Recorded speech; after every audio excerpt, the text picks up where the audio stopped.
دا د کراچۍ په یو شخصي فیکټرۍ کې د څاروو څرمنې صفا کیږي.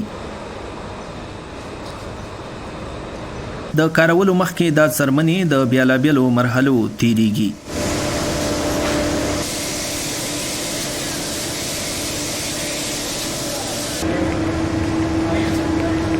د څرمنو کاروباریان وایي سخت کال په لوی اختر کې شاوخوا 80 لکه څاروي قربان شوي دي، خو د 20 نه تر 50% څرمنې خرابې شوي دي.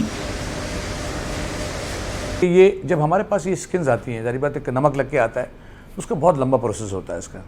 موږ له چې کله سرمنې راشي نو په دې مالګه لګېدلې وي، بیا دا د یو اوږد عمل نه تېرېږي. د دې شلینګ کوو، ویښتان ترې لرې کوو، ډرم کې اچوو، بیا ترې پیکل جوړېږي او بیا ویټ بلو، بیا کرسټ شي، بیا ډای کېږي او بیا د غوښتنې مطابق جوړوو. که کسټمر د جیکټ سرمن غواړي نو هغه رنګ یې جوړوو، او که د بوټانو لپاره غواړي نو هغې ته یې برابروو. جوتے के लिए हम उसी हिसाब से फिनिशिंग करेंगे. کاروبار کوونکي وایي د څرمنو سره د څرمنې جوړ جیکټان، بوټان او بیلابیل شیان ګڼو هیوادونو ته لیږي.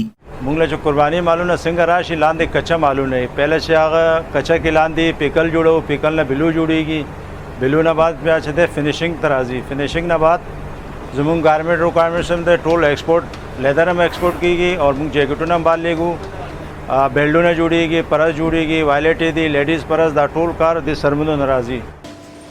پاکستان کې په لسګونو زره خلک د دې کاروبار سره په روزګار دي، خو کاروبار کوونکي وایي د کرونا وبا او اقتصادي مشکلاتو له کبله د تیرو څو کالو راهیسې کاروباري راکم شوی دی او هیله لري چې سخت کال به شاوخوا د 200 ارب روپو څرمنې او جوړ شیان بهر هیوادونو ته ولیږي. نیاز علي، مشال ریډیو، کراچۍ.